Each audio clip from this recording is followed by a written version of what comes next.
சொல்லி இந்த நேரத்தை உம்முடைய கரங்களிலே நாங்கள் ஒப்பு கொடுக்கிறோம். ஹalleluya. தடைகளை ஏற்படுத்துகிறவனுடைய எல்லா தடைகளையும் ஓ ரலதுர்னி ஷியாத்னே செகேதனே மெஷியாதரே இதன்னே சோகதனோ சோஃப்ரலதமா ஷியாதரே in the name of Jesus Christ o master hallelujah. ஆண்டவரே பரிசுத்தருடைய நாமத்தினாலே ஆண்டவரே அவனுடைய தடைகள் யாவையும் நாங்கள் முறித்து செபிக்கிறோம். உம்முடைய ஆளுகைக்குள்ளே ஒப்பு கொடுக்கிறோம் அப்பா.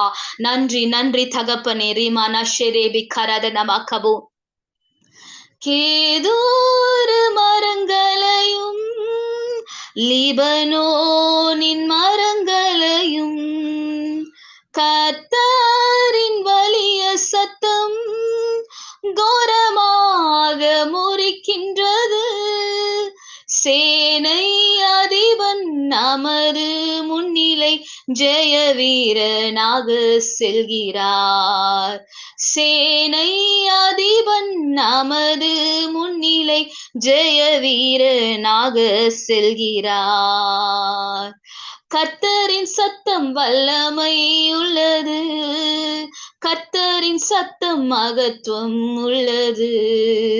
திரண்ட தண்ணீர் மேல் ஜல பிரவாகம் மேல் தற்பரன் முழங்குகின்றார். அல்லேலூயா. கர்த்தரின் சத்தம் வல்லமை உள்ளது, கர்த்தரின் சத்தம் மகத்துவம் உள்ளது. திரண்ட தண்ணீர் மேல் ஜல பிரவாகம் மேல் தற்பரன் முழங்குகின்றார். அல்லேலூயா ஹல்லேலூயா. அக்கினி ஜுவாலைகளை அவருடைய சத்தம் பிளக்கிறது. காதேஸ் வனாந்திரத்தை அவருடைய சத்தம் அதிர பண்ணுகிறது. கேதுரு மரங்களை ஹல்லேலூயா லீபனோனின் மரங்களையும் கர்த்தருடைய வலிய சத்தம் அதை முறித்து போடுகிறது. அவர் நமக்கு முன்பாக ஜெய வீரனாக செல்கிறவராயிருக்கிறார். ஓ பரிசுத்தரே, இந்த நாளிலே உம்முடைய சத்தம், அந்த பலத்த சத்தம், பலவான்களுடைய ஆண்டவரே கர்த்தாவை கட்டுகளை முறிக்கிற அந்த சத்தம் ரேமனா சராதனே மெஷெகெபே எங்கள் நடுவிலே வெளிப்படும்படியா உம்முடைய கரங்கள் தாமே இந்த நேரத்தை நாங்கள் ஒப்பு கொடுக்கிறோம். நீர் ஆளுகை செய்வீராக அப்பா. மீதமான எல்லா நேரங்களையும் அப்பா நீர் மாத்திரம் மகிமைப்படும்படியாய் ஒப்பு கொடுக்கிறோம். இயேசுவின் மூலம் செபிக்கிறோம் நல்ல பிதாவே, ஆமென். ஹalleluya. praise the Lord. இந்த நாளிலே கூட கர்த்தர் நம் நடுவிலே ஏசாயா 14வது அதிகாரத்தில் இருக்கிற 24வது வார்த்தை, இந்த வார்த்தையின் வழியாய் நம்மோட கூட இடைப்பட பரிசுத்த ஆவியானவர் சித்தம் கொண்டிருக்கிறார். ஹalleluya. கடந்த சனிக்கிழமை அன்று அதிகாலை நேரத்திலே என்னுடைய சொப்பனத்திலே இப்படியாய் ஒரு சத்தம், ஒரு ஒரு 2 வார்த்தையின் சத்தத்தை என்னுடைய சொப்பனத்துல நான் கேட்டேன். நானே நிர்ணயித்திருக்கிறேன் என்ற ஒரு பலத்த சத்தத்தை என்னுடைய சொப்பனத்துல நான் கேட்டேன். அப்பொழுது நான் அடுத்த நாளிலே, அந்த நாளிலே கூட நானே நிர்ணயித்திருக்கிறேன் சொல்லி கர்த்தர் அந்த வார்த்தையை வெளிப்படுத்தினதாலே அவர் என்ன காரியத்தை நிர்ணயித்திருக்கிறார் அப்படின்னு சொல்லி சில காரியங்களை நான் ஆராய்ந்து அதை மெடிடேட் பண்ண ஆவியானவர் உதவி செய்தார். இந்த நாளிலே கூட தேவன் கொடுத்த அவர் என் சொப்பனத்தின் வழியாய் வெளிப்படுத்தின அந்த 2 வார்த்தைகளை தியானித்து அதிலிருந்து செய்தியை கொண்டு வர ஆவியான ஒரு உதவி செய்திருக்கிறார். இந்த வார்த்தையின் வழியாய் நிச்சயமாகவே அநேகருடைய வாழ்க்கையை தேவன் தொட போகிறார். அநேக காரியங்களை அவர் செய்து கட்டுகளை முறிக்க போகிறார் என்று சொல்லி நான் விசுவாசிக்கிறேன். நம்ம ஒரு எதிர்பார்ப்போடே கூட இந்த செய்தியை நம்ம கவனமாய் கேட்கலாம். ஏசாயா 14வது அதிகாரத்திலே 24வது வார்த்தை இப்படியாய் சொல்லுகிறது, நான் நினைத்திருக்கிறபடியே நடக்கும், நான் நிர்ணயித்தபடியே நிலை நிற்கும். ஹalleluya என்று சேனைகளின் கர்த்தர் ஆணையிட்டு சொன்னார். யார் அவர்? அந்த நான் என்கிறவர் யார்?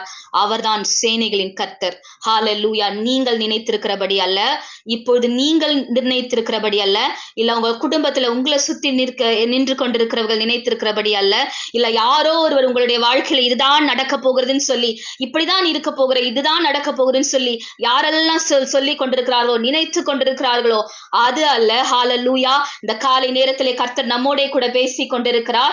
பரிசுத்த தேவன், சேனைகளின் கர்த்தராய் இருக்கிற அவர் என்ன நினைத்திருக்கிறாரோ, என்ன நிர்ணயித்திருக்கிறாரோ அதுவே நம்முடைய வாழ்க்கையிலே நடந்தேற போகிறது. ஹalleluya. அது ஆங்கிலத்துல படிக்கும்போது இன்னும் அழகா இருக்குது, இன்னும் அது நம்ம அப்படியே அபிஷேகத்தில் நிரப்புகிறதா இருக்குது. It will happen as I have planned. அவர் என்ன திட்டம் பண்ணிருக்கிறாரோ அப்படியே அது நடக்க போகிறது. It will be as he has decided. Hallelujah. அவர் என்ன டிசைட் பண்ணிருக்கிறாரோ அது நடக்க நடக்க போகிறது. ஹalleluya. நிச்சயமாக கர்த்தர் நம்முடைய வாழ்க்கையிலே அவர் நிர்ணயித்திருக்கிற காரியத்தை அவர் நடத்தி கொடுக்க போகிறார். ஹalleluya. நம்ம தொடர்ந்து இந்த வார்த்தையை தியானிக்கும்படியாய் பரிசுத்த ஆவியானவர் நமக்கு உதவி செய்வாராக.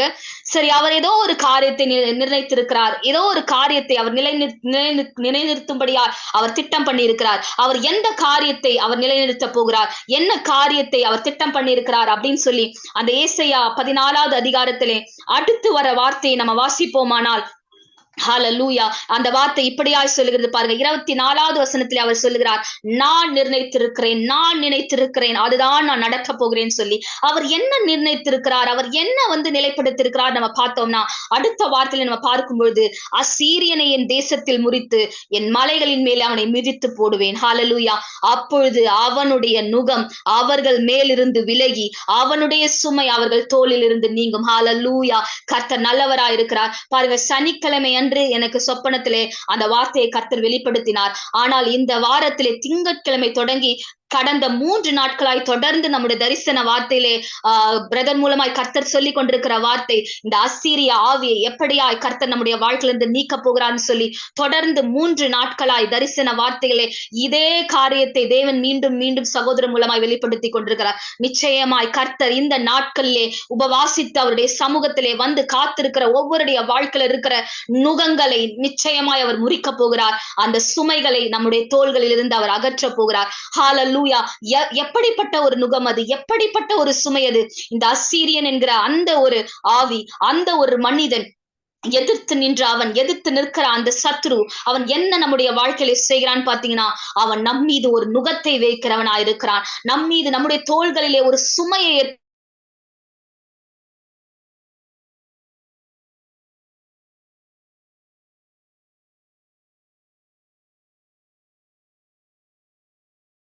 இயேசுவின் நாமத்திலே நாங்கள் முறியடிக்கிறோம். ஆமென். ஹalleluya. ஸ்தோத்திரம் ஸ்தோத்திரம்.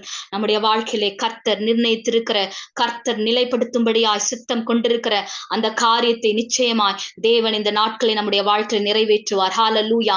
அப்படியாய் நம்ம அந்த ஏசாயா 14வது அதிகாரத்திலே நம்ம தொடர்ந்து வாசிக்கும் பொழுது, நம் மேல் இருக்கிற அந்த நுகம், அந்த அசீரிய ஆவியினாலே நம் மேலே வைக்கப்படுகிற அந்த நுகம், நம்முடைய தோள்களிலே சுமத்தப்படுகிற அந்த சுமை நம்முடைய வாழ்க்கையை விட்டு நீங்கும்படியா இந்த நாட்களிலே, இந்த உபவாச நாட்களிலே கர்த்தர் செய்ய போகிறார். சேனைகளின் கர்த்தரே இப்படி நிர்ணயித்திருக்கிறார். அதை ஒருவரும் தடை செய்ய முடியாது. அவருடைய கை இதை செய்து முடிக்கும்படியாய் நம் ஒவ்வொருடைய வாழ்க்கையிலே நீட்டப்பட்டிருக்குது. ஹalleluya. தொடர்ந்து நம்ம இந்த நாளிலே இந்த அசீரிய ஆவி ஒவ்வொருடைய வாழ்க்கையிலே அது என்ன பண்ண முடியும், சில நேரங்களிலே எந்தெந்த காரியம் நம்முடைய வாழ்க்கையில எப்படி செயல்படுகிறதுன்னு சொல்லி நம்ம கொஞ்சம் தெளிவாய் அறிந்து கொண்டோமானால், நம்ம அதை ஜெயிக்கிறதுக்கான ஒரு பலன் நமக்கு இன்னும் அதிகமாய் உண்டாகும். ஒரு காரியம், இந்த காரியம் இப்படிதான் இருக்குது அப்படின்னு நம்ம அது தெரிஞ்சுக்கும் பொழுது எதை கொண்டு அதை நம்ம மேற்கொள்ள முடியும் அப்படின்னு சொல்லி நம்ம தெரிஞ்சுக்கலாம். இந்த நாளிலே பரிசுத்த ஆவியானவர் இந்த அசீரிய ஆவி நம்முடைய வாழ்க்கையிலே என்னென்ன காரியங்களை செய்ய முடியும், அது எப்படிப்பட்ட தடைகளை கொண்டு வர முடியும், அதை நம்ம எப்படி மேற்கொள்ள முடியும்னு சொல்லி நம்ம கொஞ்சம் வேகமாய் நம்ம பார்க்க போகிறோம். ஒரு சில வசனங்களை இந்த நாளிலே நம்ம வாசிக்க போகிறோம். உங்களுடைய வேத புத்தகத்திலே 2வது ராஜாக்கள் 18வது அதிகாரத்திலும் 2 நாளாகமும் 32வது அதிகாரத்திலும் இருந்து ஒரு சில வசனங்களை நம்ம வாசிக்க போகிறோம். யாராவது ஒருவர் நீங்க அந்த புத்தகத்தை எடுத்து எனக்காக இந்த வார்த்தைகளை நீங்க வாசித்து கொடுக்கும்படியா உங்களிடத்திலே நான் தயவாய் கேட்கிறேன். முதலாவது கூட 2 நாளாகமும் 32வது அதிகாரத்தில் இருக்கிற இந்த முதல் வார்த்தையை யாராவது ஒருவர் நீங்கள் வாசிக்கும்படியா நான் கேட்கிறேன்.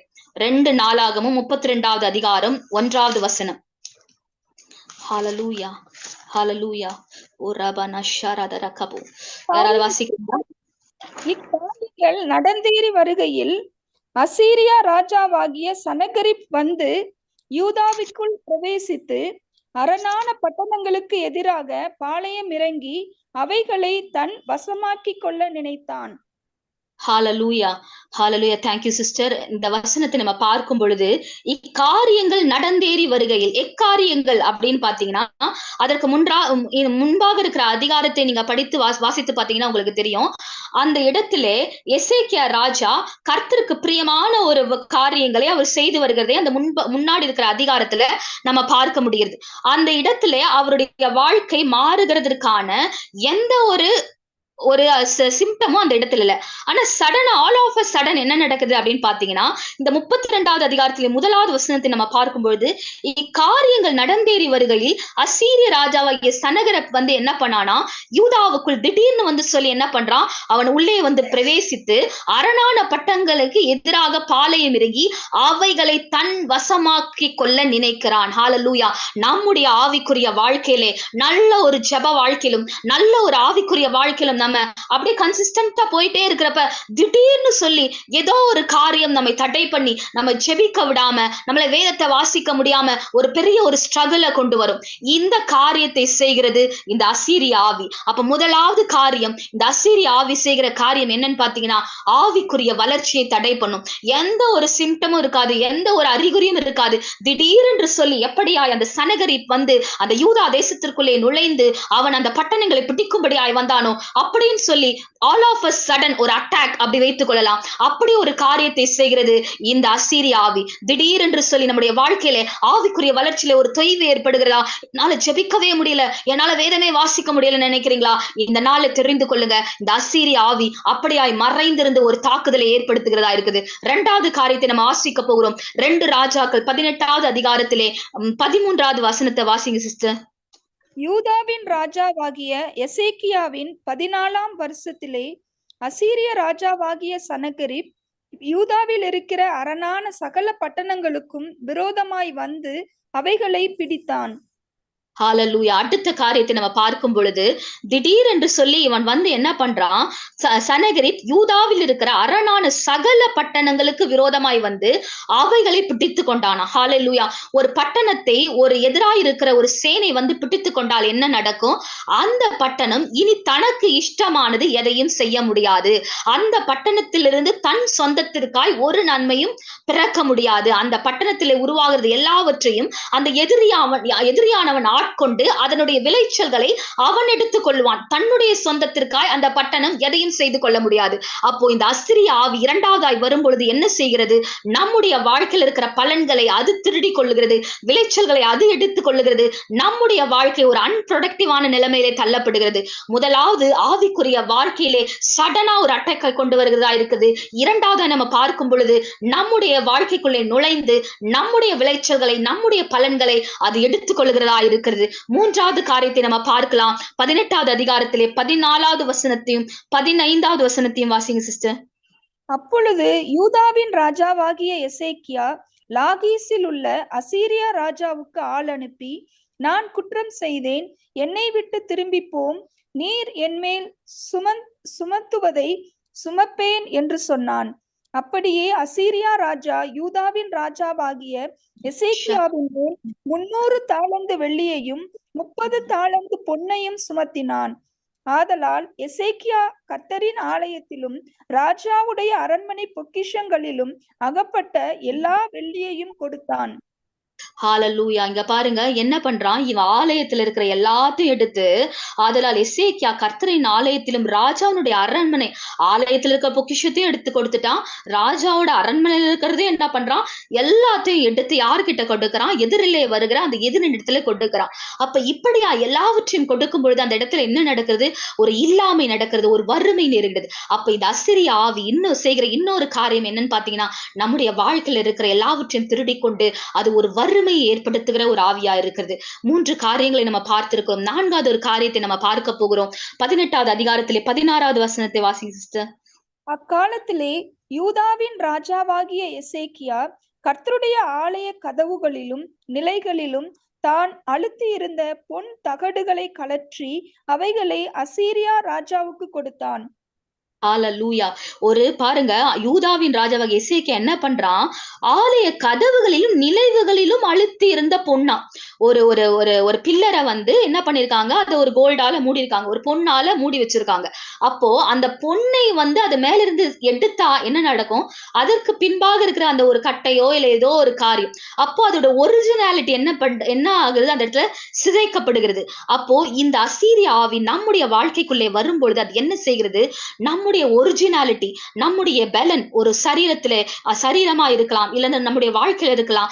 நம்மளுடைய ஒரிஜினாலிட்டி, நம்ம எந்த காரியத்தால அலங்கரிக்கப்பட்டிருக்கிறோமோ அந்த அலங்கரிப்பு எது நம்மிடத்திலே மகிமையா இருக்குதோ அதை நம்மிடத்திலிருந்து பிடுங்கி நமக்கு ஒரு சிதைவை ஏற்படுத்துகிறதா என்ன இருக்குது, இந்த அசீரிய ஆவி இருக்குது. அடுத்த ஒரு காரியத்தை நம்ம பார்க்க போகிறோம். 17வது வசனத்தை வாசிங்க சிஸ்டர்.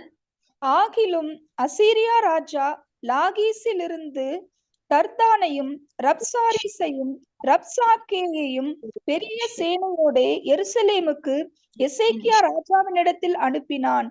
அவர்கள் எருசலேமுக்கு வந்து வண்ணார் துறையின் வழியில் உள்ள மேல் குளத்து சாலகத் தண்டையிலே நின்று ராஜாவை அழைப்பித்தார்கள். போதும்க்கா. இந்த வசனத்தை நம்ம பார்க்கும் பொழுது இந்த எதிராக இருக்கிற சேனை வந்து ஒரு இடத்துல நிக்கிறாங்க. அந்த இடம் எங்கன்னு பாத்தீங்கன்னா, அவர்கள் எருசலேமுக்கு வந்து வண்ணார் துறையின் வழியில் உள்ள மேல் குளத்து சாலக தண்டையிலே நின்றார்களாம். அந்த இடத்துல என்ன பண்ணுது, தண்ணீர் ஓடிக்கொண்டிருக்குது. அந்த தண்ணீர் சப்ளை நடக்கிற அந்த இடத்துல வந்து அவர்கள் நின்று அந்த தண்ணீர் வருகிறதை தடை பண்ணும்படியா என்ன பண்றாங்க, அந்த இடத்துல வந்து நிற்கிறாங்க. தண்ணீர் என்கிறது எதை குறிக்கிறதுன்னு என்று சொல்லி நம்முடைய வாழ்க்கையில பார்க்கும் பொழுது அது பரிசுத்த ஆவியினுடைய ஆளுகை, நம்முடைய வாழ்க்கையில் இருக்கிற அவருடைய வெளிப்பாடுகள், அவருடைய அபிஷேகம், இதை குறிக்கிறது. அப்போ இந்த அசீரிய ஆவி நம்முடைய வாழ்க்கையில செயல்பட்டு கொண்டிருக்கும் போது என்ன நடக்குது, நம்முடைய வாழ்க்கையில் இருக்கிற அபிஷேகம், வெளிப்பாடுகள், தேவனுடைய ஆளுகை, பரிசுத்த ஆவியானவர் நம்மோடு இடைப்படுதல், இந்த காரியத்திலே ஒரு வறட்சியை ஏற்படுத்தி அந்த வாட்டர் சப்ளையை அது கட் ஆஃப் பண்ணுகிறதா, அந்த தேவனுடைய ஆவியானவர் ஓடி வருகிறதை அதை தடை பண்ணி ஒரு வறட்சியை ஏற்படுத்துகிறதா இந்த அசீரிய ஆவி செயல்படுகிறது. இன்னொரு காரியத்தை நம்ம பார்க்க போகிறோம். அந்த 19வது வசனத்தை நம்ம வாசிக்கலாம். ரப்சாக்கே அவர்களை நோக்கி, அசீரிய ராஜாவாகிய மகாராஜாவானவர் உரைக்கிறதும் நீங்கள் எசேக்கியாவுக்கு சொல்ல வேண்டியதும் என்னவென்றால், நீ நம்பியிருக்கிற இந்த நம்பிக்கை என்ன? ஹல்லேலூயா. பாருங்க, நீ நம்பி இருக்கிற இந்த நம்பிக்கை என்ன அப்படின்னு சொல்லி, இன்னுமா இந்த ராஜாவை நம்புற, இன்னுமா இந்த ராஜா உனக்கு ஏதாவது ஒண்ணு செய்வான்னு சொல்லி நம்புறீங்க அப்படின்னு சொல்லி அந்த நம்பிக்கை குலைக்கிறதை நம்ம பார்க்க முடியுது. நம்முடைய வாழ்க்கையிலே கூட அநேக நேரங்களிலே நமக்குள்ள எழும்புகிற ஒரு காரியம் இதுதான். நமக்குள்ள இருந்து ஒரு குரல் பேசும், ஒரு நெகட்டிவான ஒரு குரல். இன்னும் உன்னோட வாழ்க்கை அற்புதம் நடக்கும் நம்புறியா, இன்னும் இந்த தேவன் உனக்கு நன்மை செய்வாருன்னு நம்புறியா அப்படின்னு சொல்லி அநேக கேள்விகளை நமக்குள்ளே எழுப்புகிற ஒரு காரியம் நமக்குள்ளே அடிக்கடியாய் வருகிறது என்றால் அது எங்கிருந்து வருகிறது என்று சொல்லி இந்த நாளை நீங்கள் தெரிந்து கொள்ளுங்கள். இந்த அசீரிய ஆவியினுடைய ஒரு குணாதிசயம் நம்முடைய விசுவாசத்தை குலைத்து போடுகிறதா இருக்குது. எப்படியாவது நம்முடைய விசுவாசத்தை குன்றி போக பண்ணணும். அந்த காரியத்திலே இந்த என்ன பண்ணுது, இந்த அசீரிய ஆவி செயல்படுகிறதா இருக்குது. அடுத்து நம்ம ஒரு காரியத்தை பார்க்க போகிறோம். 25வது வசனத்தை நம்ம வாசிக்கலாம். இப்போதும் கர்த்தருடைய கட்டளை இல்லாமல் இந்த ஸ்தலத்தை அழிக்க வந்தேனோ, இந்த தேசத்திற்கு விரோதமாய் போய் அதை அழித்து போடு என்று கர்த்தர் என்னோடே சொன்னாரே என்றான். ஹல்லேலூயா. என்ன சொல்றான் பாருங்க, நான் வந்து எப்படி வந்தேன், கர்த்தர் என்னோடே சொன்னார் அப்படின்னு சொல்லி என்ன சொல்றான், பொய் சொல்றான். நான் கர்த்தர் சொல்லாம வந்து உங்களை அழிக்க வந்துட்டேனா அப்படின்னு சொல்லி பொய் சொல்லுகிறதை நம்ம பார்க்க முடியுது. இன்றைக்கும் நம்முடைய வாழ்க்கையில கூட நம்ம பார்க்கும்பொழுது அநேக நேரங்களிலே இப்படிப்பட்ட ஒரு காரியம் நமக்கு தோன்றும். ஒருவேளை தேவன் என்னை தண்டிக்கிறாரோ, என்னுடைய வாழ்க்கையில நான் செய்த ஏதோ ஒரு காரியத்திற்காக ஆண்டவர் என்ன பனிஷ் பண்றாரா, ஆண்டவர் இருந்தா ஏன் இப்படி நடக்கணும், அவருக்கு தெரியும் பொழுது ஏன் இப்படி நடந்து கொண்டிருக்குதுன்னு சொல்லி நமக்குள்ளே ஒரு காரியம் எழும்புகிறதா இருக்கும். ஒருவேளை கர்த்தர் என்னை தண்டிக்கிறார் போல, ஒருவேளை ஆண்டவர் என் மேல கோபமா இருக்கிறார் போல, தேவன் என்னை வெறுத்து விட்டார் போல அப்படின்னு சொல்லி நமக்குள்ளே சில காரியங்கள் தோன்றுகிறதுனா இதுவும் அந்த அசீரிய ஆவினிடத்திலிருந்து வருகிற ஒரு காரியமா இருக்குது. இன்னொரு காரியத்தை நம்ம வாசிக்க போகிறோம். 31, 32வது வசனத்தை நம்ம வாசிக்கலாம். ஹல்லேலூயா. எசேக்கியாவின் சொல்லை கேளாதிருங்கள். அசீரியா ராஜா சொல்லுகிறதாவது, நீங்கள் என்னோடே ராசியாகி காணிக்கையோடே என்னிடத்தில் வாருங்கள். நான் வந்து உங்களை உங்கள் தேசத்திற்கு ஒப்பான தானியமும் திராட்சை தோட்டமும் உள்ள தேசமும் அப்பமும் திராட்சை ரசமும் உள்ள தேசமும் ஒலிவ எண்ணெயும் தேனும் உள்ள தேசமும் ஆகிய சீமைக்கு அழைத்து கொண்டு போகும் அளவும் அவனவன் தன் தன் திராட்சை செடியின் கனியையும் தன் தன் அத்திமரத்தின் கனியையும் புசித்து அவனவன் தன் தன் கிணற்றின் தண்ணீரை குடியுங்கள். இவ்விதமாய் நீங்கள் சாகாமல் பிழைப்பீர்கள். கர்த்தர் நம்மை தப்புவிப்பார் என்று உங்களை போதனை செய்ய எசேக்கியாவுக்கு செவி கொடாதிருங்கள். ஹalleluya. அடுத்த ஒரு காரியத்தை நம்ம பார்க்கும் பொழுது, இது ஒரு மாயமாலம் பண்ணுகிற ஒரு கிரியையா இருக்குது. இன்னும் நீ நம்பிக்கொண்டிருக்கிற இந்த தேசத்திலே, நீ நம்பிக்கொண்டிருக்கிற இந்த தெய்வத்திடத்திலே உனக்கு நன்மை கிடைக்கப் போகிறதில்ல. அதனால அந்த சித்தத்திற்காக காத்திருக்காத. உன்னுடைய சொந்த திட்டத்தை நீ பண்ணு. உன்னுடைய செல்ஃப் வில்லுக்கு இடம் கொடு. எவ்வளவு நாள் நீ வெயிட் பண்ண போற? உன்னோட பிளான்ஸை நீ என்ன பண்ணி எக்ஸிக்யூட் பண்ணு அப்படின்னு சொல்லி வேறொரு இடத்திலே உனக்கு நன்மை உண்டாகும். வேறொரு திட்டத்திலே உனக்கு நன்மை உண்டாகும். நீ தேவனிடத்திலே இன்னும் தேவனுடைய திட்டத்திற்காக எதற்கு காத்திருக்கிற? தேவனுடைய நேரத்திற்காக எதற்கு காத்திருக்கிற? நீ உன்னுடைய சொந்த வழியிலே போனாலே அந்த நன்மையை நீ பெற முடியும். உன்னுடைய சொந்த எஃபர்ட்ஸை போட்டாலே நீ அதை செய்ய முடியும்னு சொல்லி ஒரு மாயமாலத்தை ஏற்படுத்தி தேவனுடைய திட்டத்தை விட்டும் தேவனுடைய நேரத்திற்காக காத்திருக்கிற காரியங்களை விட்டும் நம்மை திருப்புகிற ஒரு காரியம் இந்த அசீரிய ஆவியினுடைய இன்னொரு குணாதிசயமா இருக்குது. ஹalleluya. 19வது அதிகாரத்திலே 3வது வசனத்தை நம்ம வாசிக்க போகிறோம். 2 ராஜாக்கள் 19:3. இவர்கள் அவனை நோக்கி, இந்த நாள் நெருக்கமும் கண்டிதமும் தூஷணமும் அனுபவிக்கிற நாள், பிள்ளை பேறு நோக்கி இருக்கிறது, பெறவோ பலன் இல்லை. ஹalleluya. இந்த இடத்துல நம்ம பார்க்கும் பொழுது பிள்ளை பேரு நோக்கி இருக்கிறது, பெறவோ பலன் இல்லை. ஹalleluya. அப்ப என்ன நடக்குது? அந்த இடத்திலே அந்த பிள்ளையை பெறுவதற்கான பலன் இல்லை என்று சொல்லி அந்த பிள்ளை வெளியே வராமல் ஒரு தடை ஏற்படுகிறது. நம்முடைய வாழ்க்கையில இருக்கிற தேவ திட்டங்கள், the purpose of the God in our life, அதை ஏதோ ஒரு காரியம் தடை பண்ணி கொண்டிருக்குது.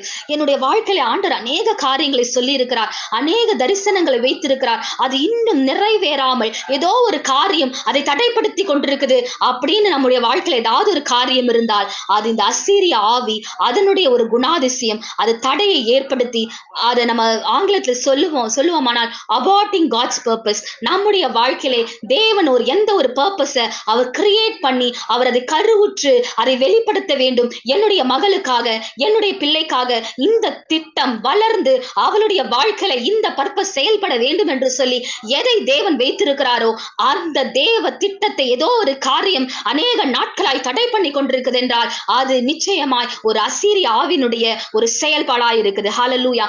கடைசியா நம்ம ஒரு காரியத்தை பார்க்க போகிறோம். 18வது அதிகாரத்திலே 26வது வசனத்தை நம்ம வாசிக்க போகிறோம். ரீமானா ஷகலதர வாசிங்கா.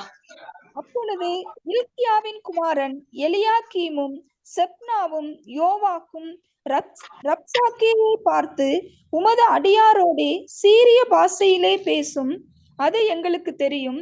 அலங்கத்தில் இருக்கிற ஜனத்தின் செவிகள் கேட்க எங்களோட யூத பாஷையிலே பேச வேண்டாம் என்றார்கள்.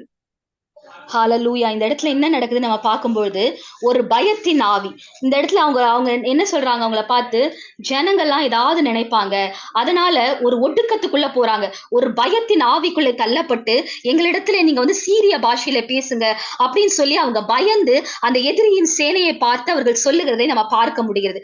அப்போ இந்த இடங்களிலே இந்த 2 ராஜாக்கள் புத்தகத்திலே நம்ம வாசித்த எல்லா காரியங்களையும் நம்முடைய தனிப்பட்ட வாழ்க்கை இந்த இடத்துல நம்ம பார்க்கும் பொழுது யூதா தேசத்தை எதிர்த்து வருகிற அந்த சனகரீப் என்கிற அவனாலே என்ன நடக்கிறது என்று சொல்லி ஒரு யுத்தத்துக்கான காரியங்களை, ஒரு பட்டணத்தை பிடிக்கிறதுக்கான காரியங்கள் இந்த இடத்துல கொடுக்கப்பட்டிருந்தாலும் இது ஒரு தனி மனித வாழ்க்கையிலே இங்க கொடுக்கப்பட்டிருக்கிற வார்த்தைகளை நம்ம அதை அப்ளை பண்ணி பார்க்கும் பொழுது அதே காரியங்கள் ஒரு தனி மனுஷனுடைய வாழ்க்கையிலே எப்படியெல்லாம் ஒரு அசீரிய ஆவி செயல்படுகிறது அப்படின்னு சொல்லி இந்த நாள்ல நம்ம பார்த்திருக்கிறோம். இதெல்லாம் நம்ம வாசிச்சு எதுக்காக இப்படி பார்க்கிறோம் அப்படின்னு பாத்தீங்கன்னா, நான் அநேக முறை இப்படி வசனங்களை வாசிக்க வைக்கிற பழக்கம் என்னிடத்துல இல்லை.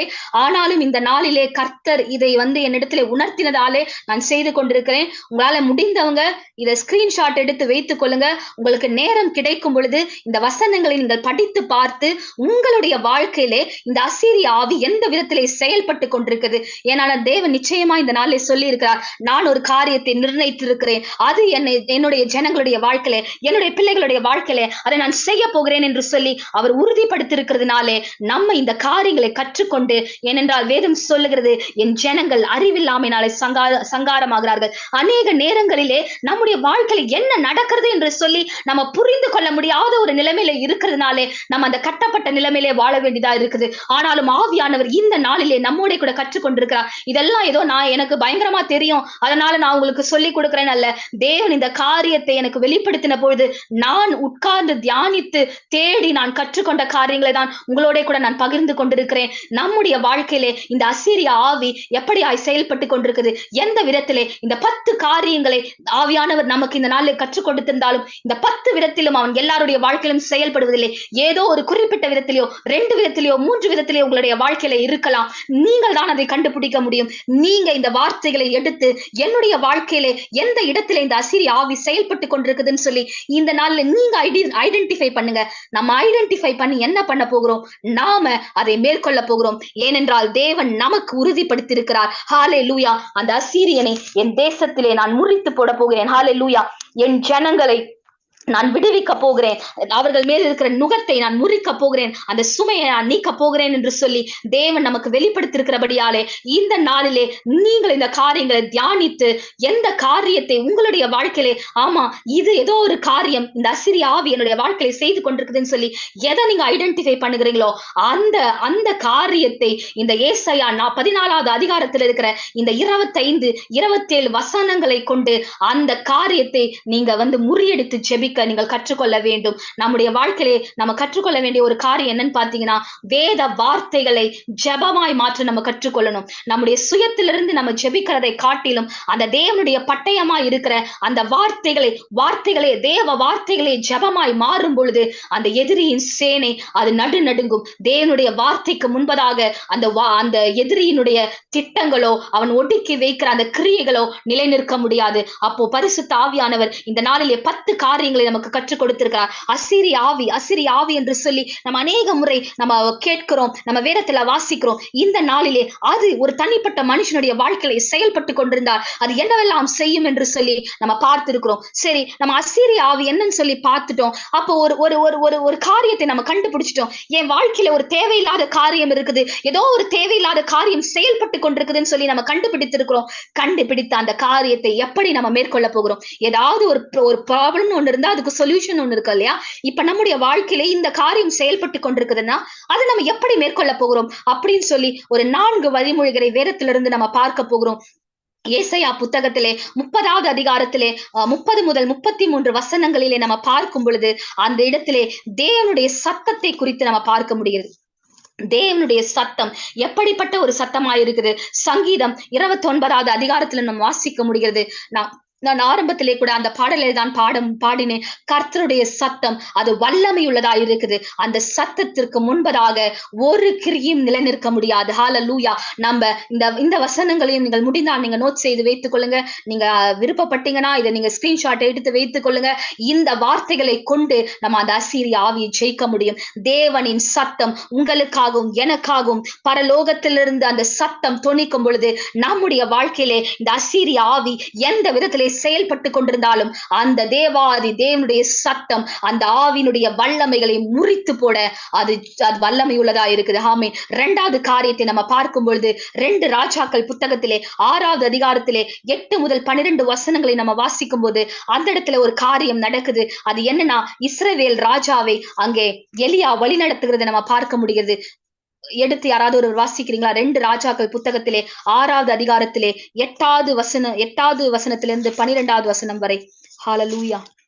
அக்காலத்தில் சீரியாவின் ராஜா இஸ்ரவேலுக்கு விரோதமாய் யுத்தம் பண்ணி இன்ன ஸ்தலத்திலே பாளையம் இறங்குவேன் என்று தன் ஊழியக்காரரோடே ஆலோசனை பண்ணினான். ஆகிலும் தேவனுடைய மனுஷன் இஸ்ரவேலின் ராஜாவினிடத்தில் ஆள் அனுப்பி இன்ன இடத்திற்கு போகாதபடிக்கு எச்சரிக்கையாயிரும், சீரியர் அங்கே இறங்குவார்கள் என்று சொல்லச் சொன்னான். அப்பொழுது இஸ்ரவேலின் ராஜா தேவனுடைய மனுஷன் தன்னை எச்சரித்து தனக்கு குறித்து சொன்ன ஸ்தலத்திற்கு மனுஷரை அனுப்பி பார்த்து எச்சரிக்கையாயிருந்து இப்படி அநேகம் தரம் தன்னை காத்து கொண்டான். இந்த காரியத்தை நிமித்தம் சீரியா ராஜாவின் இருதயம் குழம்பி அவன் தன் ஊழியக்காரரை அழைத்து, நம்முடையவர்களில் இஸ்ரவேலின் ராஜாவுக்கு உளவா இருக்கிறவன் யார் என்று நீங்கள் எனக்கு அறிவிக்க மாட்டீர்களா என்று கேட்டான். அப்பொழுது அவன் ஊழியக்காரரில் ஒருவன், அப்படி இல்லை என் ஆண்டவனாகிய ராஜாவே, நீர் உம்முடைய பள்ளி அறையிலே பேசுகிற வார்த்தைகளையும் இஸ்ரவேலில் இருக்கிற தீர்க்கதரிசியாகிய எலிசா இந்த வசனங்களை நம்ம பார்க்கும் பொழுது இந்த இடத்துல தேவ மனுஷன் ஒரு எச்சரிப்பை கொடுக்கிறான். யாருக்கு கொடுக்கிறான்னு சொல்லி பாத்தீங்கன்னா, இந்த இஸ்ரவேல் ராஜாக்கு. என்ன எச்சரிப்பு? இந்த இடத்துல நீ போலாம், இந்த இடத்துல நீ போகக்கூடாது அப்படின்னு சொல்லி. அப்போ நம்முடைய வாழ்க்கையில இந்த அசீரிய ஆவியோட செயல்பாடுகளை இன்னொரு காரியத்தின் மூலமா நம்ம ஜெயிக்க முடியும். இந்த இடத்துல எல்லாம் அசீரியர்கள் வந்து பாளையம் இறங்கி இருக்கிறார்கள், அந்த இடத்துல நீ போகக்கூடாது, இந்த இடத்துல நீ போகலாம்னு சொல்லி ஒரு வழி நடத்துகிற காரியத்தை ஒரு தீர்க்கதரிசியானவன் மூலமா, ஒரு அபிஷேகம் பெற்ற மனுஷன் மூலமா இந்த இடத்துல நடக்கிறதை நம்ம பார்க்க முடியுது. நம்முடைய வாழ்க்கையில கர்த்தர் ஒரு ஜெபிக்கிற ஒரு ஸ்தலத்தை நமக்கு கொடுத்திருக்கிறார். இந்த இடத்துல வந்து நம்ம ஜெபிக்கிறோம், அநேக தரிசன வார்த்தைகளை நம்ம பெற்றுக்கொள்ளுகிறோம். தேவ மனுஷனா இருக்கிற ஊழியக்காரர் மூலமாய் அநேக காரியங்களை அவர் வெளிப்படுத்தி நம்மோட கூட பேசுகிறார். அந்த காரியங்களை நம்ம பெற்றுக்கொள்ளும் பொழுது நம்ம என்ன செய்கிறோம்? அவர் சொல்லுகிற தேவன் அவர் மூலமாய் பேசுகிற அந்த வார்த்தைகளை நம்ம எந்த அளவுக்கு அது இம்பார்ட்டன்ஸ் கொடுக்கிறோம், எந்த அளவுக்கு அந்த வார்த்தைக்கு கீழ்பட்டு நம்ம செயல்படுகிறோம். அநேக நேரத்தில் அவர் சொல்லுகிற வார்த்தை, தேவ மனுஷன் மூலமாய் கர்த்தர் கொடுக்கிற காரியங்களை நம்ம எப்படியாய் நடத்துகிறோம். அப்போ இன்னொரு வழியின் மூலமாய் நம்ம அந்த அசீரிய ஆவிகளை நம்ம ஜெயிக்க முடியும். எப்பொழுதெல்லாம் தேவ மனிதர்கள் மூலமாய் ஒரு எச்சரிப்பின் சத்தத்தை கொடுக்கிறாரோ, ஒரு வார்னிங் கொடுக்கிறாரோ, இதை செய்யாதே, இதை பண்ணாதே, இது என்னுடைய திட்டம் அல்ல, அந்த இடத்திற்கு போகாதே அப்படின்னு சொல்லி அவர் சொல்றாரோ, அதை நம்ம அந்த வார்த்தைக்கு கீழ்ப்படிந்து நடப்போமானால் இந்த அசீரிய ஆவியின் தாக்குதலில் இருந்து, அந்த அட்டாக்ல இருந்து நம்ம அநேக முறை தப்பித்துக் கொள்ள முடியும். மாறாக அந்த வார்த்தைக்கோ, தேவனுடைய சித்தத்திற்கோ, தேவன் கொடுக்கிற தரிசனத்திற்கோ, தேவனுடைய மனுஷர்கள் மூலமாய் வருகிற எச்சரிப்பின் சத்தத்திற்கோ நம்ம செவி கொடுக்காம இருக்கிற நேரத்திலே நம்ம இந்த அசீரிய ஆவிகளுடைய செயல்பாடுகளுக்கு நம்முடைய வாழ்க்கையிலே இடம் ஏற்படுத்துகிறதா இருக்கும். அப்ப முதலாவது காரியம், தேவனுடைய சத்தம் நம்முடைய வாழ்க்கையிலே பலமாய் தொனிக்கும் பொழுது, நம்ம ஜெபிக்கும் பொழுது, கர்த்தாவே உங்களுடைய சத்தத்தை என்னுடைய வாழ்க்கையிலே தொனிக்க பண்ணுங்க, எனக்கு விரோதமா இருக்கிற இந்த அசீரிய ஆவிகளை நொறுக்கி போடுங்கன்னு சொல்லி நம்ம ஜெபிக்கும் பொழுது, அவருடைய சத்தம் நம்முடைய வாழ்க்கையில இருக்கிற அந்த ஆவியுடைய செயல்பாடுகளை அது கட்டி போடும். இரண்டாவது காரியம், தேவனுடைய எச்சரிப்பின் சத்தம் வரும்பொழுது அந்த சத்தத்திற்கு நம்ம செவி கொடுத்து நம்ம கீழ்ப்படிந்து நடக்கும் பொழுது இந்த அசீரிய ஆவிகளுடைய கிரியைகளுக்கு நாம தப்பித்துக் கொள்ள முடியும். மூன்றாவது காரியத்தை நம்ம பார்க்க போகிறோம். ஏசாயா புத்தகத்திலே 31வது அதிகாரத்திலே 8 மற்றும் 9வது வசனத்தை நம்ம வாசிக்கலாம். அப்பொழுது வீரனுடைய பட்டயம் அல்லாத பட்டயத்தாலே அசீரியன் விழுவான், நீசனுடைய பட்டயம் அல்லாத பட்டயமே அவனை பட்சிக்கும், அவன் பட்டயத்துக்கு தப்ப ஓடுவான், அவன் வாலிபர் கலைந்து போவார்கள், அவனுடைய கண்மலை பயத்தினால் ஒளிந்து போம், அவர்களுடைய பிரபுக்கள் கொடியை கண்டு கலங்குவார்கள் என்பதை சீயோனில் நெருப்பையும் எருசலேமில் சூளையையும் உடைய கர்த்தர் சொல்லுகிறார். ஹalleluya, என்ன ஒரு அருமையான வார்த்தை பாருங்க.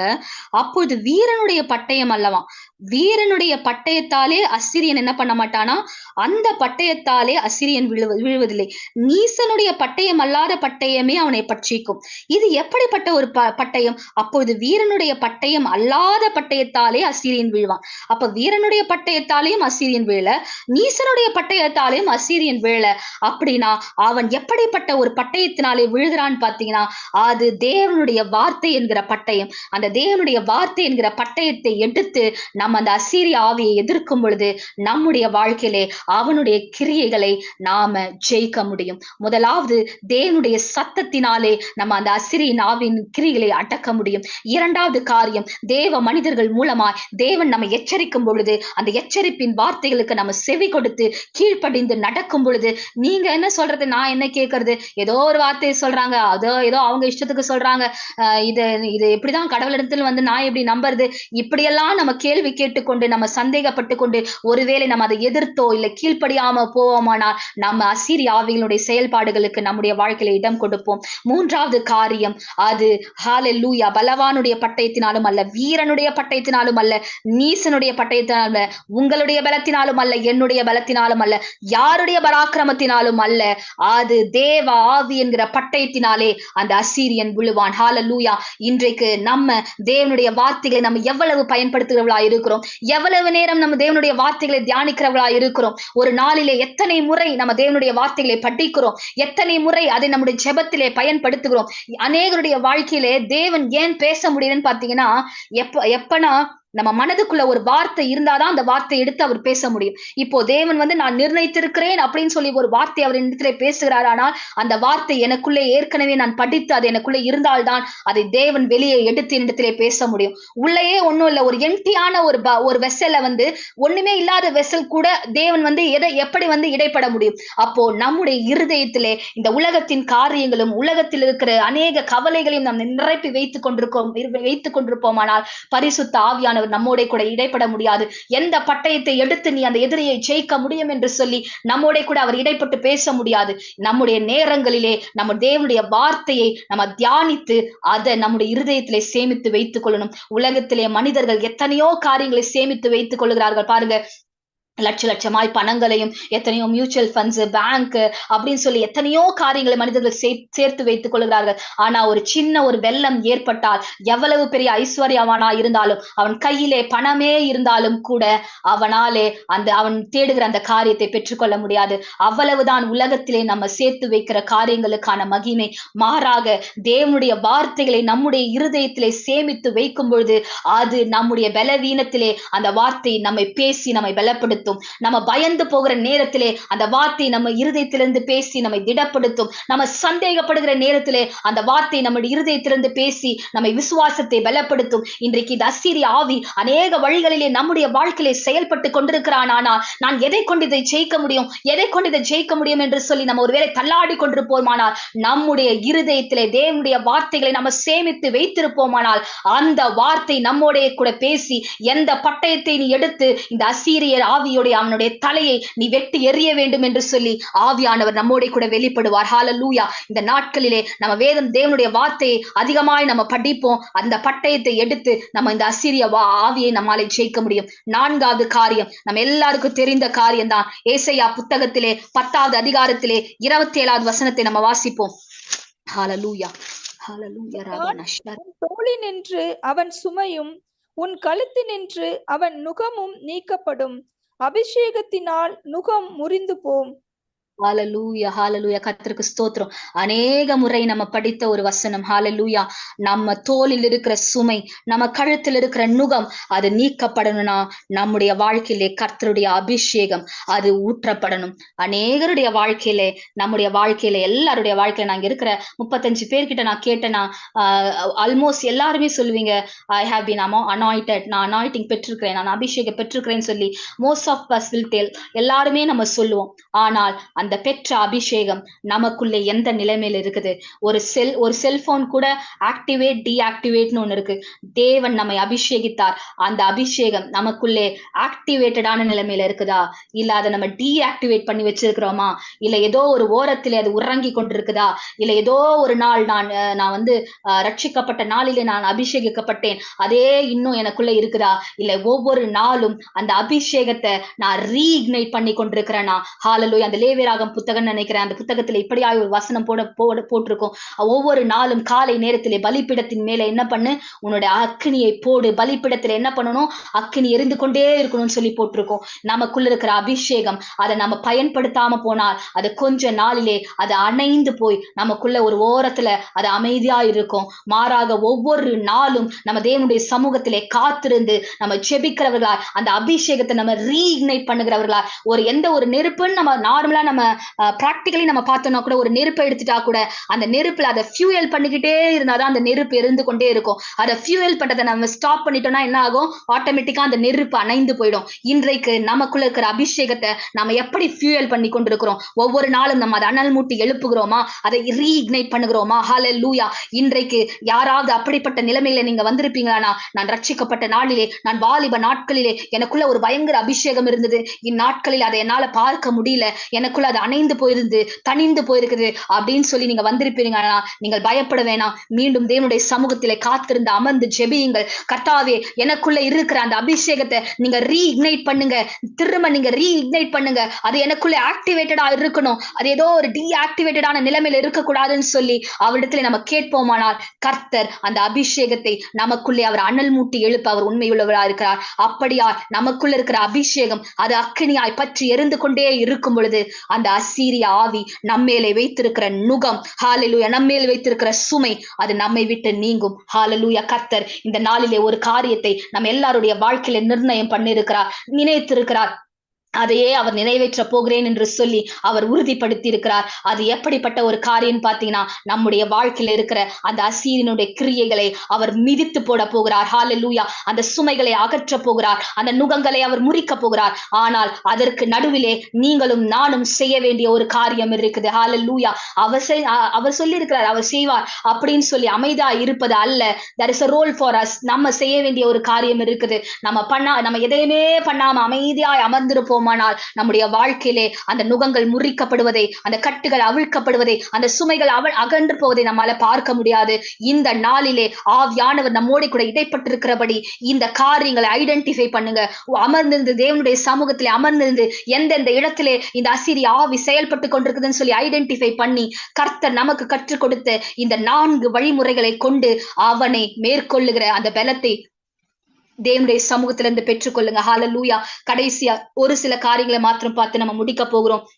இந்த நுகம் அது எப்படிப்பட்டதா இருக்குதுன்னு பாத்தீங்கன்னா, இப்படிதான் இருக்கும் இல்லையா? அந்த நுகம் அது நடுவுல ஒரு அந்த 2 பக்கத்துல அந்த அனிமல்ஸை பூட்டி என்ன பண்ணுவாங்க, அதை யூஸ் பண்ணுவாங்க.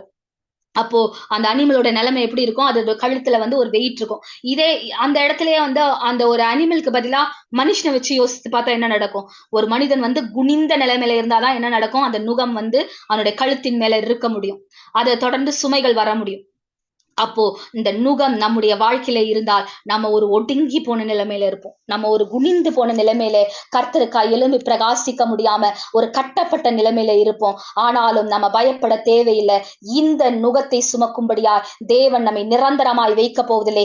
கர்த்தர் இந்த நாளிலே உறுதிப்படுத்தியிருக்கிறார். நிச்சயமாக ஒருவேளை இந்த நுகத்திற்குள்ளே இதை நீங்க பார்க்கிறீங்கல்ல, இப்படிப்பட்ட ஒரு நிலைமையிலே என்னால தலை தூக்கி நடக்க முடியாத ஒரு நிலைமையிலே, ஒரு அவமானப்பட்ட நிலைமையிலே நான் இருக்கிறேன், ஒரு தலை குனிந்த நிலைமையிலே நான் இருக்கிறேன் சொல்வீங்களானால் கர்த்தருடைய வார்த்தையை கொண்டு சொல்லுகிறேன், நிச்சயமாக தேவன் நம்மில் இருக்கிற அபிஷேகத்தை கொண்டு அந்த நுகங்களை, அந்த கட்டுகளை, அந்த சுமைகளை இந்நாட்களிலே அவர் அகற்ற போகிறார். ஹalleluya. நம்முடைய மத்தேயு புத்தகத்திலே 16வது அதிகாரத்திலே நம்ம இப்படியாய் வாசிக்கிறோம். இயேசு தம்முடைய சீஷர்களை நோக்கி, ஒருவன் என்னை பின்பற்ற விரும்பினால் அவன் தன்னைத்தான் வெறுத்து தன் சிலுவை எடுத்துக்கொண்டு என்னை பின்பற்ற கடவன் அப்படின்னு சொன்னாரு. நுகத்திற்கும் அசீரிய ஆவிக்கும் இதுக்கும் என்ன சம்பந்தம் அப்படின்னு நம்ம பார்த்தோம்னா, நம்முடைய வாழ்க்கையில எல்லாருமே ரட்சிக்கப்பட்ட அநேக ஜனங்கள் இருக்கிறாங்க. எல்லாரும் அநேகர் அந்த விசுவாசி என்கிற அந்த நிலைமையிலே வாழ்ந்து மதித்து போகிறவர் தான் இங்க அதிகம். அந்த சீஷத்துவத்துக்குள்ளே நம்ம கடந்து போகணும்னா, the next step of Christianity, அந்த பிலீவர், அந்த விசுவாசி என்ற நிலையிலிருந்து அந்த சீஷன் என்கிற நிலைமைக்குள்ளே நம்ம கடந்து போகணும்னா நம்ம நிச்சயமா என்ன பண்ணணும்? அந்த ஒரு சிலுவையை நம்ம சுமக்கணும். சிலுவை என்கிறது ஒரு நுகமா அப்படின்னு கேட்டீங்கன்னா, சிலுவை என்கிறது நுகம் கிடையாது. ஆனால் அந்த சிலுவையின் வழியாய் அநேக காரியங்களை நம்ம கற்றுக்கொள்ள முடியும். எப்பொழுது பிசாசு என்ன நினைத்தான்? இயேசுவானவர் மீது அந்த சிலுவையை வைத்த பொழுது அவன் நினைத்தான், இன்றோடு இவன் அழிந்தான், இவன் ஒளிந்து போனான், தேவகுமாரன் இதோடு இவன் அழிந்து போனான்னு சொல்லி. ஆனால் அந்த சிலுவைக்கு பின்பதாக தான் அநேகருடைய ஆசீர்வாதம் மறைந்திருந்தது, அநேகருடைய ஜெயம் மறைந்திருந்தது. இன்றைக்கு இந்த அசீரிய ஆவிகள் நம்முடைய வாழ்க்கையில செயல்பட்டு கொண்டிருக்கும் பொழுது அது எதற்காக அது செயல்படுகிறது? இவர்கள் ஆசீர்வாதமாய் இருக்கக்கூடாது, இவங்க தலையை நிமிர்த்த கூடாது, இவங்க தேவனுடைய திட்டத்திற்குள்ளே போக கூடாது, இவர்கள் மூலமாய் தேவனுடைய ராஜ்யம் கட்டப்படக்கூடாது. இந்த ஆவி நான் உன்மேலே செயல்பட்டால் நீ தேவனுக்காய் எழும்பி பிரகாசிக்க முடியாது அப்படின்னு சொல்லிதான் அநேக காரியங்கள் அது செய்கிறது. ஆனாலும் தேவன் அந்த நுகத்தை கூட, அவன் நம்மேல வைக்கிற நுகத்தின் வழியாய் கூட நமக்கு நன்மைகளை மாற்றி கொடுக்க அவர் வல்லமை உள்ளவராயிருக்கிறார். ஹalleluya. எப்படியாய் பிசாசு நினைத்தானோ இந்த சிலுவை மரணத்தினாலே இயேசு மரித்து போனார்னு சொல்லி, ஆனால் அந்த சிலுவையின் பின்பாக அநேகருடைய நன்மை மறைந்திருந்தது போல இன்றைக்கு நீங்களும் கூட நினைக்கலாம், என் மேல இப்படிப்பட்ட ஒரு நுகம் இருக்குது, ஒரு கட்டு இருக்குது, என்னால தாங்க முடியாத ஒரு பாரம் இருக்குதுன்னு சொல்லி. ஆனாலும் அந்த நுகத்தின் வழியாயும் அந்த பாரத்தின் வழியாயும் கூட கர்த்தர் ஒரு ஆசீர்வாதத்தை அதற்கு பின்பாக மறைத்து வைத்திருக்கிறார். ஒருவேளை உலகம் உங்களை பார்த்து சொல்லலாம், என்ன நீ ஏதோ ஆண்டரே தேடிட்டு இருக்க, நீ ஜெபித்து கொண்டே இருக்கிற, என்ன ஆசீர்வாதத்தை உன்னுடைய வாழ்க்கையில பாக்குற அப்படின்னு சொல்லலாம். உலகத்திற்கு சிலுவை எப்படியா இருக்குது, அது கெட்டு போகிறதுக்கு பைத்தியமா இருக்கிறது. ஆனால் ரட்சிக்கப்படுகிற நமக்கோ அதுதான் தேவ பலன். நீங்கள் சுமந்து கொண்டிருக்கிற சிலுவை தான் உங்களுடைய தேவ பலன். இன்றைக்கு உங்களுடைய வாழ்க்கையில எது உங்களுடைய சிலுவையா இருக்குதோ கொஞ்சம் ஆண்டுடைய சமூகத்தில் உட்கார்ந்து ஆராய்ந்து பாருங்கள். அந்த சிலுவைக்கு பின்பதாக அநேக ஆசீர்வாதங்கள் மறைந்திருக்கும். ஒருவேளை அந்த சிலுவை உங்களுடைய வாழ்க்கையில இல்லாம இருந்தா நீங்கள் இந்த அளவுக்கு தேவனை தேடி வந்திருக்க மாட்டீர்கள். அநேக நன்மைகள் அதன் வழியாய் தேவன் ஒளித்து வைத்திருப்பார். ஹல்லேலூயா. உலகம் உங்களை பார்த்து என்ன காரியத்தை சொல்லுகிறதோ அதை நினைத்து நீங்கள் மனம் மடிந்து போகாமல் இந்த சிலுவையின் வழியாகவும் இந்த நுகத்தின் வழியாகவும் கர்த்தர் எனக்கு ஒரு நன்மையை செய்ய அவர் உண்மையுள்ளவரா இருக்கிறார்னு சொல்லி அந்த விசுவாசத்திலே நீங்கள் உறுதியாயிருங்கள். நிச்சயமாய் தேவன் அவர் நிர்ணயித்ததை நம்முடைய வாழ்க்கையில் நிறைவேற்றுவார். ஹல்லேலூயா. பிசாசு நினைத்தான் இயேசுவானவர் மரித்த பொழுது தேவ திட்டம் முடிந்து போனது, இனி எனக்கு ஜெயம் என்று சொல்லி நினைத்தான். ஆனால் அந்த சிலுவைக்கு பின்பராக பிதாவாகிய தேவன் நிர்ணயித்து வைத்திருந்த ஒரு தேவ திட்டம் மறைந்திருந்தது. ஹல்லேலூயா. அந்த தேவ திட்டத்தின் வழியா இன்றைக்கு நீங்களும் நானும் ரட்சிக்கப்பட்டிருக்கிறோம், நம்ம காப்பாற்றப்பட்டிருக்கிறோம். ஹல்லேலூயா. அதே போல இன்றைக்கும் கூட நம்முடைய சிலுவைக்கு பின்பாக தேவன் நிர்ணயித்து வைத்திருக்கிற ஒரு திட்டம் உண்டு. அந்த திட்டத்தின் வழியாய் நிச்சயமாய் தேவன் அந்த திட்டத்தை அவருடைய ராஜ்யத்துக்கும் நன்மைக்கு ஏதுவாக மாற்றிக்கொள்வார், நம்முடைய வாழ்க்கைக்கும் நன்மைக்கு ஏதுவாக அதை மாற்றுவார். ஹல்லேலூயா. ஆனாலும் இந்த அசீரியன் நுகத்தை சுமக்கும்படியாய் தேவன் உங்களையும் என்னையும் அவர் ஏற்படுத்தவில்லை. நம்ம சுமக்க வேண்டிய ஒரு நுகம் இருக்குது. அது கிறிஸ்துவின் நுகம், அவரோடு இணைக்கப்படுகிற அந்த நுகம், அவருடைய பாரத்தை ஏற்றுக்கொள்கிற அந்த நுகம். இந்த உலகம் நம்மீது வைக்கிற சாபத்தையும் பாவத்தையும் அப்படிப்பட்ட நுகங்களை நாம சுமந்து திரியும்படியாய் கர்த்தர் நம்ம ஏற்படுத்தவில்லை. நம்ம அந்த நுகங்களிலிருந்து இந்த நாட்களிலே அந்த அசீரிய ஆவி வைக்கிற அந்த நுகத்திலிருந்து கர்த்தர் நிச்சயமாய் நம்மை விடுவித்து நாம அவரோடு இணைக்கப்பட்டு அவர் நம்மேல வைக்கிற அந்த நுகம், அந்த லேசான நுகத்தை மாத்திரம் நம்ம சுமந்து நிச்சயமாய் தேவன் ஒரு வெற்றியின் திட்டத்தை, ஒரு ஜெயத்தின் திட்டத்தை, ஒரு ஆசீர்வாதத்தின் திட்டத்தை நீங்கள் சுமந்து கொண்டிருக்கிற அந்த சிலுவைக்கு பின்பாக தேவன் ஒளித்து வைத்திருக்கிறார். நிச்சயமாய் கர்த்தர் அதை செய்ய போகிறார். இந்த நாளிலே கர்த்தர் உங்களோடு பேசின வசனங்களை உங்களுக்கு நேரம் கிடைக்கும் பொழுது தயவு செய்து நீங்க அதை அனலைஸ் பண்ணி பாருங்க, அதை தியானித்து பாருங்க. கர்த்தர் நிச்சயமாய் பரிசுத்த ஆவியானவர் உங்களோடு கூட இடைப்படுவார். ஹல்லேலூயா. நம்ம ஜெபித்து முடிக்கலாம். ரீமா நஷா கரதர நபா. ஹல்லேலூயா. கர்த்தர் ஒரு காரியத்தை நிர்ணயித்திருக்கிறார், ஒரு திட்டத்தை அவர் நிலைப்படுத்தி இருக்கிறார். அதை நிச்சயமாய் நம்முடைய வாழ்க்கையில அவர் செய்ய போகிறார். நீங்கள் நினைத்தது அல்ல, சத்ரு நினைத்தது அல்ல, அந்த அசீரிய ஆவி நினைத்தது அல்ல. ஹல்லேலூயா.